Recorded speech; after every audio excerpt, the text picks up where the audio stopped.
तो कहीं न कहीं जैसा कि अभी आपने थोड़ी देर पहले भी एक ऐलान किया था कि आजमगढ़ में बहन इंदु चौधरी जी बसपा से चुनाव लड़ रही हैं, तो उनके सामने आप अपना प्रत्याशी खड़ा नहीं करेंगे। यही सोच अगर विपक्षी की होती या हमारे जो साथ वाले हैं उनकी होती, तो कहीं न कहीं और ज़्यादा मुकाबला आपका मजबूत हो सकता था। देखिए, जहाँ भी कोई मुखर आवाज़ होगी, उसको पार्लियामेंट में जाना चाहिए। यही उस क्षेत्र के लिए अच्छा है। जी, हाँ, खत्म हो रहा है। अभी बन्नी आप लगातार सड़कों पर उतर रहे हैं। समाज ही साथ नहीं दे रहा था ना अभी तक। अब समाज साथ दे रहा है। आप देखना, जिनका नेता नहीं होता उनकी कोई बात नहीं होती। जिनका पास दल नहीं होता उन पे बल नहीं होता। दल बन गया है, बल तैयार हो रहा है, हल हो जाएगा। आग उठाने से पहले 1000 बार सोचेगा आदमी। तो फिर कमज़ोर ताकतवर में समझौता नहीं होता। अब हम ताकतवर बना रहे हैं समाज को। अब देखना, सब ठीक हो जाएगा। चलिए डॉक्टर जिनका अम्बेडकर। राजकाज होता है, उनकी बहन बेटी की तरफ कोई आँख उठा के देखता है क्या? काशीराम साहब हमें सिखा के गए। तो राजकाज ला रहे हैं, फिर देखते हैं कौन जाति कर सकता है। साथियों नमस्कार, समता आवाज़ टीवी देख रहे हैं आप, और ये समता आवाज़ टीवी की चुनावी दंगल की खास पेशकश। थोड़ा पीछे लेकर चलता हूँ आपको। 2017 की बात है, 9 मई का दिन था। एक पतला सा लड़का एक पत्रकार को साक्षात्कार दे रहा था, और उसके पीछे 6-7 मोटरसाइकिलें, स्कूटर जल रहे थे धू-धू करके। पत्रकार पूछता है कि क्या ये आपने जलाए हैं? उन्होंने कहा नहीं, ये हमारे समाज को बदनाम करने के लिए कुछ विपक्षियों की चाल है। आज प्रोटेस्ट था हमारा सब्बीरपुर मामले में, लेकिन पुलिस ने पहले से ही वहाँ इतनी पीएससी और फोर्स लगा दी गई। जो बच्चा वहाँ जा रहा था उसे पीटा जा रहा था, उसे वहाँ से भगाया जा रहा था, उसकी मोटरसाइकिल छीनने जा रही थी। जब ये किया गया भी हुई है आप लोगों पर? फायरिंग हुई है, हाँ, इकट्ठा हम लोग हो रहे थे।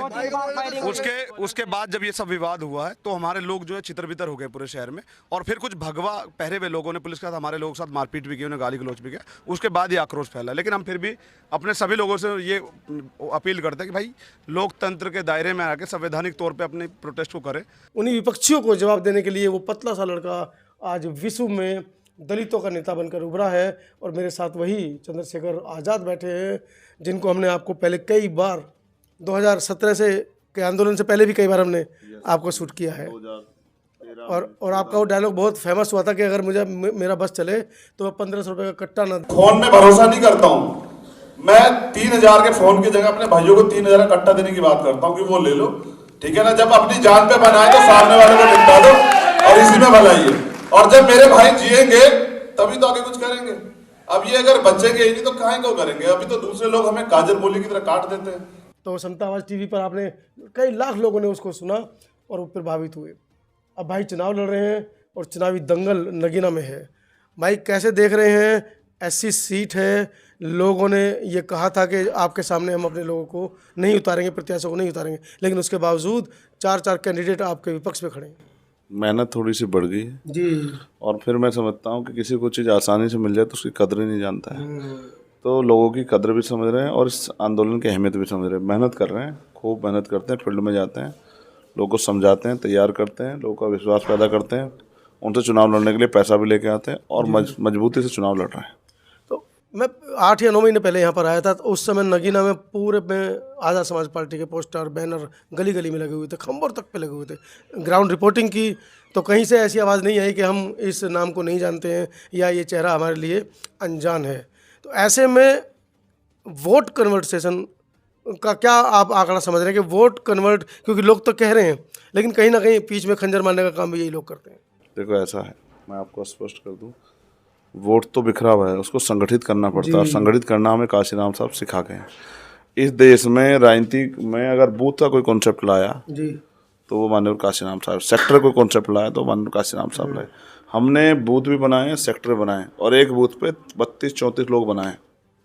हमने एक कौन आदमी क्या करेगा, कौन आदमी एजेंट कर बूथ पे एजेंट बनेगा, पोलिंग एजेंट, कौन जो है गांव से वोटों को निकाल के लाएगा, कौन बस्ते बैठेगा, ये सारी चीज़ें हमने प्रिपरेशन की है और इतनी अच्छी प्रिपरेशन है। हर गांव में सभी जाति धर्मों के लोगों को हमने बूथ पे स्थान दिया है और एक अच्छा जो है एक टीम के रूप में काम चल रहा है और मुझे उम्मीद है कि हर बूथ से हमें वोट मिलेगा। 5 विधानसभाएं 1200 के करीब बूथ बताए जा रहे हैं। 1700। तो इतने तमाम लोग, मतलब एक बूथ पे अगर 3 आदमी भी देते हैं तो बहुत बड़ा एक कह सकते हैं कि एक मानव जो यंत्र है वो लगे। हाँ ये है ना भाई, हमारी जिसकी संख्या बारे उसकी हिस्सेदारी देश में हमारी संख्या है। यहाँ जो है हम 85% से ज़्यादा बहुजन समाज के लोग हैं, और अन्य जातियों में भी जो है वो उन्होंने, क्योंकि 2-2 3-3 एमपी अलग अलग पार्टियों को बना दिए। पहला उन्होंने समाजवादी का बनाया, फिर भाजपा का, फिर बसपा आरएलडी समाजवादी अलायंस का बनाया, तो वो छक गए हैं। वो कहते हैं भाई इन लोगों को हमने बना दिया, और ये जाके ना तो पार्लियामेंट बोलते, ना कोई आवाज़ उठाते, ना हमें मिलते। चंद्रशेखर आज़ाद तो बिना मेंबर ऑफ पार्लियामेंट बने, बिना एमएलए बने वो सड़कों पे लड़ रहा है। अगर उस आदमी को ताकत मिल गई तो वो हमारे लिए क्या नहीं करेगा, हमारी आवाज़ सड़क पे उठाएगा, पार्लियामेंट में उठाएगा। और मैं आपको बहुत जिम्मेदार से मेरे भाई ये बात कह रहा हूँ, मैंने भी इतना प्यार नहीं मुझे विश्वास था कि मिल जाएगा, लेकिन आज मैं बड़ा आश्वस्त हो कहता हूँ, हमारा समाज, बहुजन समाज इस तरह से वोट दे रहा है कि जैसे ये चुनाव मेरा चंद्रशेखर आज़ाद का नहीं, उनका खुद का चुनाव। अभी कुछ समय पहले ये चर्चा चली थी, तमाम विपक्ष ये कह रहा था कि बीजेपी को हराने वाले कैंडिडेट को हम मजबूती प्रदान करेंगे, तमाम विपक्ष लड़के। लेकिन अब यहाँ पर आपके साथ 2-2 प्रत्याशी और विपक्ष ने उतार दिए हैं, तो कहीं ना कहीं जैसा कि अभी आपने थोड़ी देर पहले भी एक ऐलान किया था कि आजमगढ़ में बहन इंदु चौधरी जी बसपा से चुनाव लड़ रही हैं, तो उनके सामने आप अपना प्रत्याशी खड़ा नहीं करेंगे।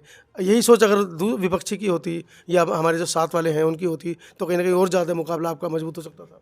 देखिए, जहाँ भी कोई मुखर आवाज़ होगी उसको पार्लियामेंट में जाना चाहिए, यही उस क्षेत्र के लिए अच्छा है। जी। मैं अपनी बात कहूँ तो हमने सबसे प्रयास किया था, हम नहीं चाहते थे कोई भी टूट हो, और हम सबकी मदद भी करना चाहते थे, क्योंकि मैं मानता हूँ जब भारतीय जनता पार्टी रुकेगी, कमज़ोर होगी, तभी उनके होश ठिकाने आएंगे। अभी तो वो अपने आप को मालिक समझ रहे हैं, लेकिन हम उसमें विफल रहे। हम लोगों का, नेताओं का दिल नहीं जीत पाए, फिर हम जनता का दिल जीतने चले गए, और अब हमने जनता का दिल जीता है, जनता विश्वास पैदा किया। आज आप देखो, कोई विश्वास भी नहीं कर सकता था कि प्राइमरी स्कूल के मास्टर का बेटा, आप महसूस करके देखो, ये देश अभी इसमें लोकतंत्र नहीं धनतंत्र है। पैसे के वाले लोग राजनीति करते हैं, वही जो एमपी एमएलए बनते हैं, वही राज्यसभा लोकसभा जाते हैं, वही जो है तमाम तरह से जो एस्टेब्लिशमेंट, उनके बीच में अपनी जगह बनाना और मजबूर करना उस मीडिया को, जो मीडिया पैसे के आधार पर, साधनों के आधार पर या सरकारों के हिसाब से, उसको मजबूर करना कि वो चंद्रशेखर आज़ाद के पक्ष में दिखाने के लिए मजबूर हो जाएं। क्योंकि आप 10 आदमी पूछोगे नो आपको चंद्रशेखर के, तो आप नो नहीं दिखाओगे, एक तो दिखाओगे। तो यानी कि बहुत बड़ा जन समर्थन हमने हासिल किया, और मुझे भरोसा है ये जन समर्थन आगे आगे बढ़ेगा। मैं भी आपको और आपके माध्यम से नगीना की जनता को भरोसा दिलाता हूँ कि मैं अपने खून का एक कतरा लगा दूंगा, लेकिन नगीना के लोगों को कभी भी अकेला नहीं छोड़ूंगा, उनको अपमानित नहीं होने दूंगा। और वहाँ की नगीना की जो समस्या, चाहे बेरोजगारी हो, महंगाई हो, चाहे किसानों की समस्या हो, फसल की MSP गारंटी की समस्या हो, या फिर गन्ना मिलों में जो समय पर भुगतान नहीं हो रहा है, या भुगतान अगर देर से उस पर ब्याज मिले, या और जो तमाम तरह की समस्याएं हैं, चाहे खो की हो या बाढ़ की समस्या, किसानों की फसल खराब हो जाती है पूरी, उन सब पे काम करने का काम हम कर रहे हैं, और हम इसमें सफल होंगे। या बुनकरों की समस्या है, यहाँ जो है, और यहाँ उद्योग धंधे लगे, अच्छे स्कूल कॉलेज बने, यहाँ बड़े हॉस्पिटल नहीं है, तो बहुत सारी समस्या उन पर हमारा काम है, और मुझे विश्वास है कि हम इस काम को कामयाब करने में सफल होंगे। अच्छा, बुनकरों की आपने समस्या बताई। अंसारी समाज एक बहुत बड़ा समाज है मुस्लिम वर्ग के अंदर। अगर उनकी आबादी देखी जाए तो तमाम मुस्लिम वर्ग के अंदर लगभग 80% अंसारी समाज है। वो जुलाहे का काम करते हैं, बुनकरी का काम करते हैं। उनकी एक बहुत बड़ी समस्या है, जो पिछले दिनों मैंने नगीना की जब यहाँ पर भौगोलिक वो बात चर्चा की, तो जैन समाज ने बुनकर समाज के अंदर सेनवादी की है, हिंदू समाज ने की है, और भी समाज ने की है। उनको सरकारी सुविधाएं मिल रही हैं, लोन मिल रहा है, बाकी बहुत सारी चीज़ें मिल रही हैं, लेकिन अंसारी समाज को इससे इतर रखा जा रहा है। उनको कोई सहयोग नहीं है, कोई सुविधा नहीं है, तो वो वाकई में बहुत परेशान है।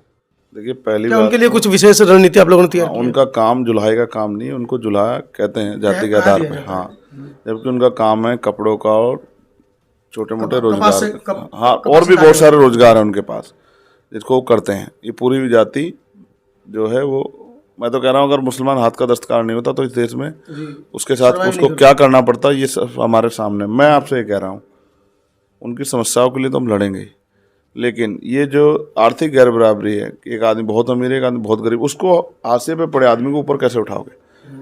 यहाँ तो जो खजाने की चाबी है वो वोट से तय होती है, और वो जो चाबी भाजपा के लोगों के पास, तो भाजपा की सोच के लोगों को ही लोन मिलेगा ना।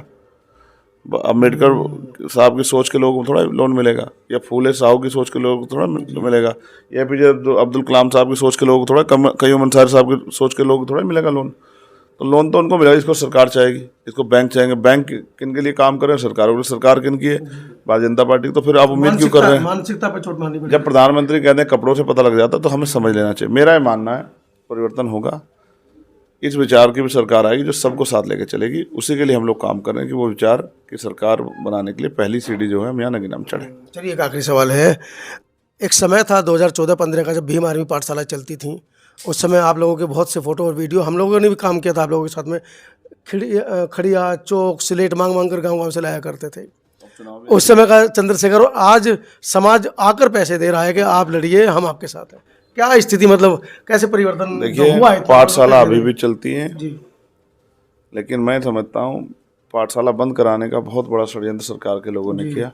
अब हम राजनीतिक ताकत हासिल करके बड़े बड़े कॉलेज यूनिवर्सिटी स्कूल बनाने के बारे में सोच रहे हैं, अस्पताल बनाने के बारे में, रोजगार के साधन दिलाने के बारे में।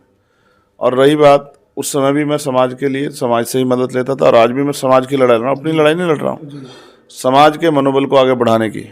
और मैं ये मानता हूँ इस बार का जो वोट है वो डॉक्टर बाबा साहब अम्बेडकर के संविधान को समर्पित होगा। आज़ाद समाज पार्टी के लिए जनता वोट करेगी। वो मान्यवर काशीराम साहब को, मान्यवर दीना भाना वाल्मीकि साहब के जो सपने हैं, विचार है, उनको समर्पित समाज जनता इस बार वोट करेगी, ऐसा मेरा विश्वास है। और कल भी चंद्रशेखर उसी हालात में था, आज भी उसी हालात में, और आगे भी जो पुरानी सियासी गलतियां हमारे नेताओं द्वारा की वो ऐसी गलतियों से दूर रह के वो इसी ईमानदारी से इस काम को आगे बढ़ाएगा। कभी समाज को किसी भी तरह के धोखे में नहीं आने देगा, ये चंद्रशेखर आपसे वादा करता है। दलित राजनीति और दलित अत्याचार पर क्या कहेंगे? खत्म हो जाएगा जैसे ताकत हमारी बन जाएगी। कहाँ खत्म हो रहा है? आप लगातार अभी बननी, आप लगातार सड़कों पर उतर रहे हैं। समाज ही साथ नहीं दे रहा था ना अभी तक, अब समाज साथ दे रहा। आप देखना, जिनका नेता नहीं होता उनकी कोई बात नहीं होती, जिनका पास दल नहीं होता उन पर बल नहीं होता। दल बन गया, बल तैयार हो रहा है, हल हो जाएगा। आग उठाने से पहले 1000 बार सोचेगा आदमी। तो फिर कमजोर ताकतवर में समझौता नहीं होता। अब हम ताकतवर बना रहे हैं समाज को, अब देखना सब ठीक हो जाएगा। चलिए डॉक्टर अम्बेडकर, राजकाज होता है उनकी बहन बेटी तरफ को आँख उठा के देखता है क्या? काशीराम साहब हमें सिखा के गए, तो राजकाज ला रहे हैं, फिर देखते हैं कौन तुम जाति कर सकता है। डॉक्टर अम्बेडकर खुद कहते थे कि जिसकी राज नहीं उसकी सत्ता नहीं, और जिसकी सत्ता नहीं उसका अधिकार नहीं। अब ये सोचना आपको है कि कुछ चंद शब्दों में इतनी बड़ी बात आप तक पहुंचा देना मैसेज, उसके बावजूद भी अगर आप घर पर बैठे रहें, अपनी सत्ता ना बनाएं, अपने आप को राजनीतिक रूप से सक्षम ना करें, तो इसमें दूसरा समाज तो वाई लूटेगा। क्या कहना है पूरे साक्षात्कार के बारे में? चंद्रशेखर भाई ने जो बातें कही हैं उससे आप स्वयं कितना तारुफ रखते हैं वोट के दिन? जैसे कि 19 तारीख को वोटिंग है, 19 तारीख को वोट है और केतली निशान। क्या अपील करेंगे? मैं नगीना की महान जनता से अपील करूंगा कि अपना कीमती वोट 19 तारीख को केतली के चुनाव निशान पर डालकर, अब तक आप दूसरों को हराने की लड़ाई लड़ो, अब जीतने की लड़ाई लड़ो, अपने बच्चों के भविष्य की लड़ाई लड़ो, अपने क्षेत्र के विकास की लड़ाई लड़के केतली निशान पर वोट डालकर चंद्रशेखर आजाद को ये लड़ाई लड़ने का, आपकी सेवा करने का मौका दें। तारीख 19 है और निशान केतली है, आपको बता दिया गया है। आपको क्या करना है मुझे समझाने की जरूरत नहीं है। बहुत बहुत धन्यवाद। धन्यवाद भाई जी। आपका भी बहुत बहुत धन्यवाद और आपके लिए बहुत बहुत मंगल कामना।